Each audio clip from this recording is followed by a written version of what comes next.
이 새벽 우리에게 주신 하나님의 말씀은 고린도전서 14장 1절에서 12절 말씀입니다.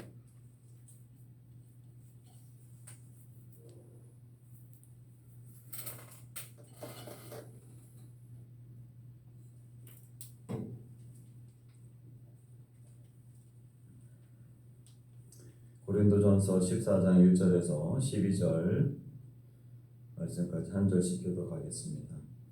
사랑을 추구하며 신령한 것들을 사모하되 특별히 예언을 하려고 하라. 방언을 말하는 자는 사람에게 하지 아니하고 하나님께 하나니 이는 알아듣는 자가 없고 영으로 비밀을 말합니다. 그러나 예언하는 자는 사람에게 말하여 덕을 세우며 권면하며 위로하는 것이요. 방언을 말하는 자는 자기의 덕을 세우고 예언하는 자는 교회의 덕을 세우나니 나는 너희가 다 방언 말하기를 원하나 특별히 예언하기를 원하노라. 만일 방언을 말하는 자가 통역하여 교회에 덕을 세우지 아니하면 예언하는 자만 못하니라. 그런즉 형제들아 내가 너희에게 나아가서 방언으로 말하고 계시나 지시나 예언이나 가르치는 것으로 말하지 아니하면 너희에게 무엇이 유익하리요. 호필이나 검은고와 같이 생명 얻는 것이 소리를 낼 때 그 음의 분별을 나타내지 아니하면 필이 부는 것인지 검은고 타는 것인지 어찌 알게 되리요. 만일라 말이 분명하지 못한 소리를 내면 누가 전투를 준비하리요. 이와 같이 너희도 혀로서 알아듣기 쉬운 말을 하지 아니하면 그 말하는 것을 어찌 알리요. 이는 허공에다 말하는 것이라.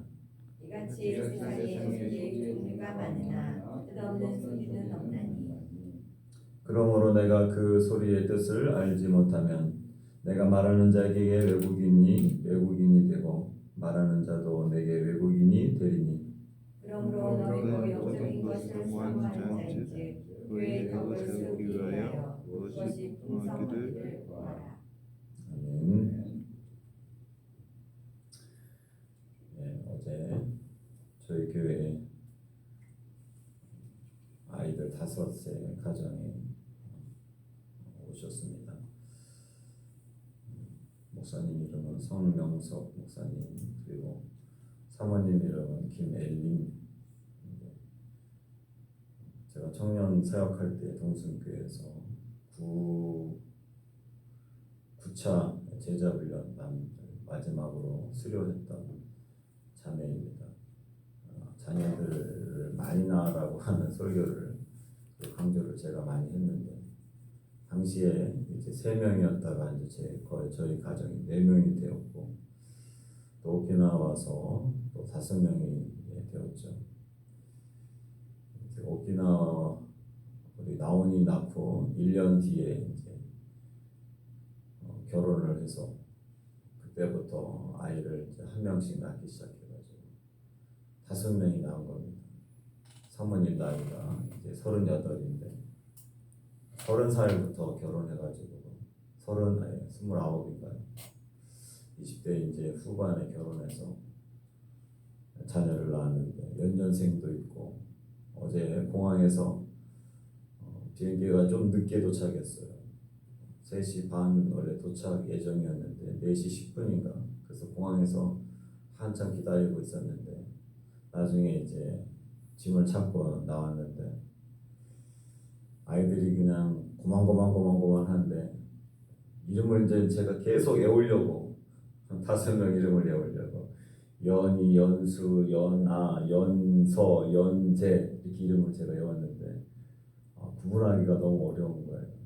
셋째랑 넷째가 여자인데 연년생인지 거의 비슷해가지고 그때 모습을 보고 이제 주차장까지 가야 됩니다. 따라오세요 했는데 저는 이제 캐리어도 있고 아이도 꼬마 막내는 이제 유모차에 탔고 근데 엄마랑 아빠가 유모차라든지 캐리어를 이렇게 하는 게 아니라 그 애들이 그냥 자기들이 하겠다고 그래서 그냥 어른들과 오히려 큰 아이 초등학교 이제 3학년짜리는 혼자 그냥 여유 있게 가고 밑에 이제 동생들이 순번이 있는지 자기들이 캐리어를 하나씩 밀고 또 유모차도 엄마가 하는 게 아니라 또 한 셋째인가 유치원생이 또 유모차도 밀고 그러면서 주차장까지 갔어요.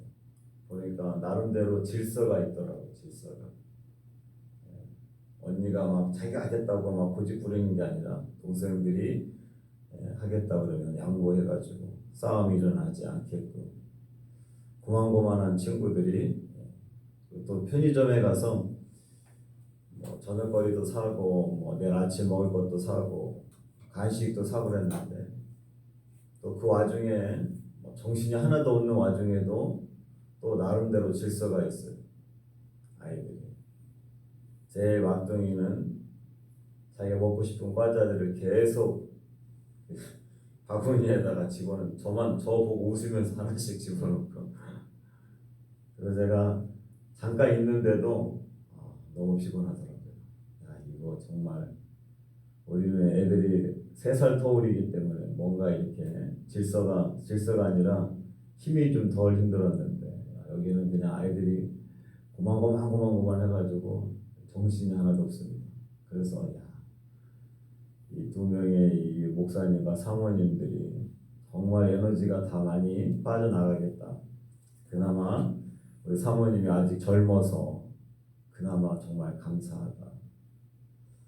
있는 동안 푹 쉬었다가 국내 여행도 한 번도 가족이 여행을 한 적이 없대요. 5명을 그냥 낳고 계속 보니까 낳다가 벌써 지금껏 된 거죠.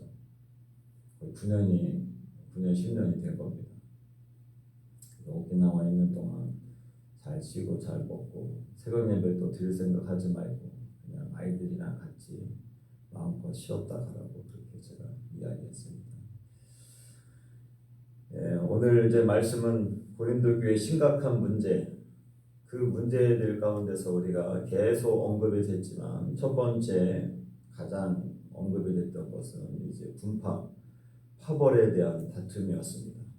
그리고 두 번째는 성적인 문제, 음란을 피하고 또 법정에 서게 되는 그런 일들. 그리고 세 번째로 크게 언급된 것이 뭐냐면 오늘 본문에도 나오지만 은사에 대한 문제였습니다.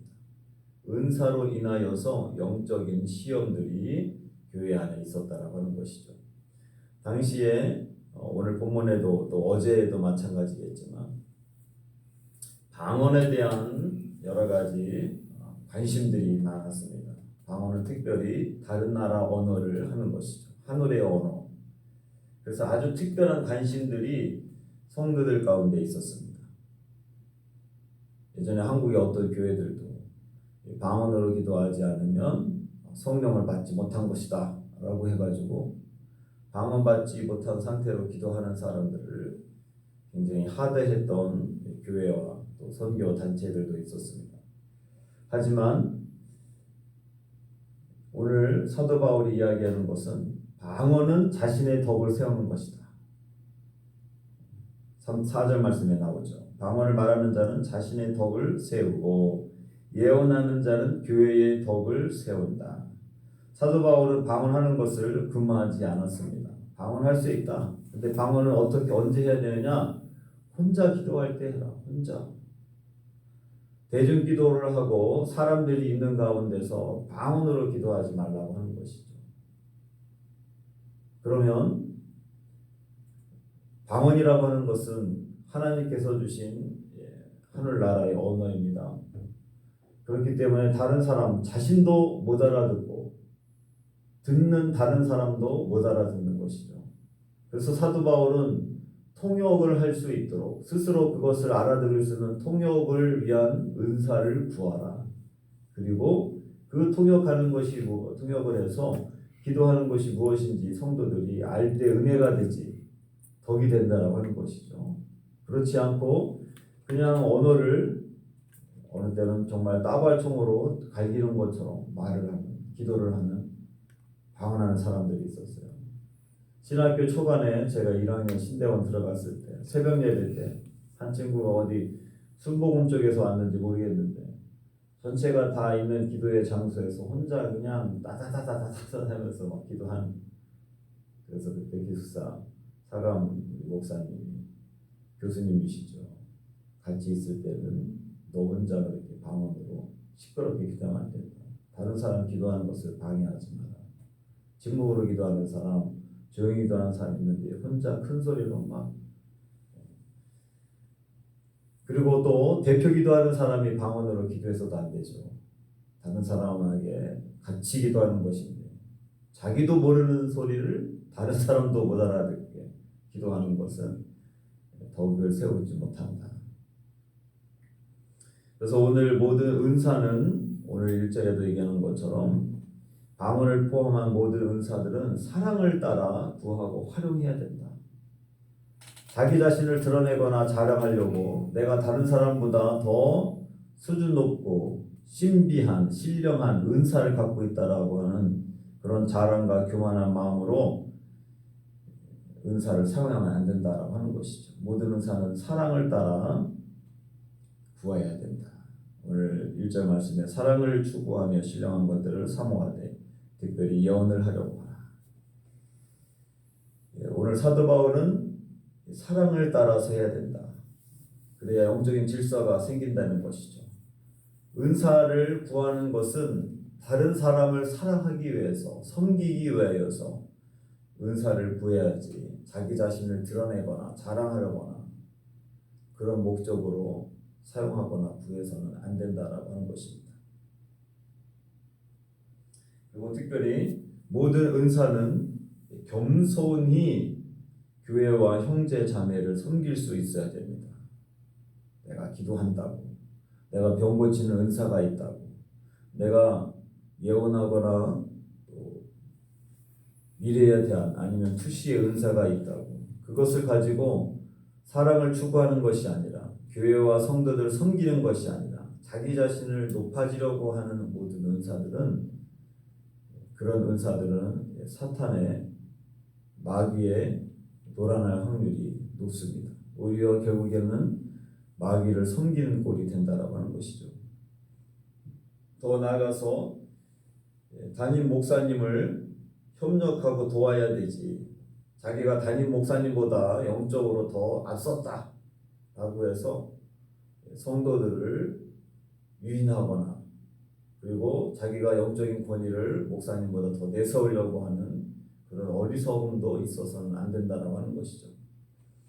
오늘 두 번째도 성경에서 본문에서 얘기하는 것도 방언보다 예언하기를 힘쓰라라고 얘기합니다. 예언은 하나님이 주신 깨달은 말씀이죠. 그 말씀 한마디 한마디가 천마디의 방언보다도 더 낫다라고 사도 바울은 이야기합니다. 자신도 방언하고 신령한 은사들이 많이 있지만 교회의 덕을 세우고 성도들을 섬기는 예언의 은사를 해라. 하나님이 주신 말씀을 나누는 것 그것을 더 중요시 해야 된다라고 이야기합니다. 그리고 교회에는 덕과 질서를 세워야 된다. 질서가 없어지면 안 된다라고 하는 것이죠. 그래서 하나님보다 자기를 드러내서는 안 되고 하나님은 질서의 하나님이다. 영적인 그 질서를 중요시 여기고 그 질서가 파괴되어지는 어떤 행동을 해서는 안 됨을 사도 바울은 오늘도 이야기합니다. 그리고 이 모든 것 위에 교회의 덕을 세워야 된다. 오늘 12절 말씀에 이렇게 얘기하죠. 그러므로 너희도 영적인 것을 사모하는 자인들 교회의 덕을 세우기 위하여 그것이 풍성하기를 구하라. 덕을 세우는 일 그리고 성도들을 사랑하며 섬기는 일 그런 것에 하나님이 주신 은사를 활용해야 되는 것이죠. 오늘도 이 말씀을 기억하며 우리 모두에게 주신 이 은사들 각양각색의 그 은사들을 교회의 덕을 세우며 성도를 사랑하고 또 섬기는 데에 그 은사들을 활용하는 그래서 교회를 더욱 세우고 하나님께 영광 돌리는 저와 여러분들 모두가 되시기를 주님의 이름으로 축원합니다. 기도하겠습니다. 살아 역사하신 아버지 하나님 감사합니다. 고린도 교회의 심각한 문제는 파벌로 인한 다툼과 성적인 또 문제들 그리고 은사로 인하여서 영적인 시험들이 있었습니다. 특별히 오늘 이 방언과 함께 여러 가지 그 은사들을 구하며 자신이 더 높아지려고 하는 어리석음들이 있었습니다. 그래서 그것 때문에 싸움이 일어났고 교회가 여러 가지 분열시키는 마귀의 그런 놀이터가 되고 말았습니다. 사랑을 따라 구하고 그것을 활용할 수 있는 지혜로운 우리가 될 수 있도록 도와주시옵소서.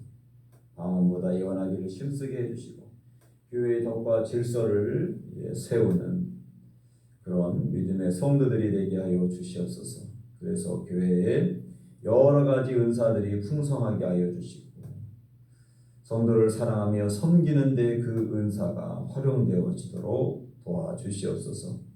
오늘도 이 하루를 시작하게 해주심을 감사합니다. 있는 곳에서 하나님께서 나에게 허락해 주신 그 은사들을 오늘도 충분히 활용하며 덕을 세우는 우리 모두가 되도록 인도하여 주시옵소서. 감사하며 예수님의 이름으로 기도합니다. 아멘. 하늘에 계신 우리 아버지, 아버지의 이름을 거룩하게 하시며 아버지의 나라가 오게 하시며 아버지의 뜻이 하늘에서와 같이 땅에서도 이루어지게 하소서. 오늘 우리에게 이루할 양식을 주시고 우리가 우리에게 잘못한 사람을 용서하여 준 것 같이 우리 죄를 용서하여 주시고 우리를 시험에 빠지지 않게 하시고 악에서 구하소서. 나라와 권능과 영광이 영원히 아버지의 것입니다.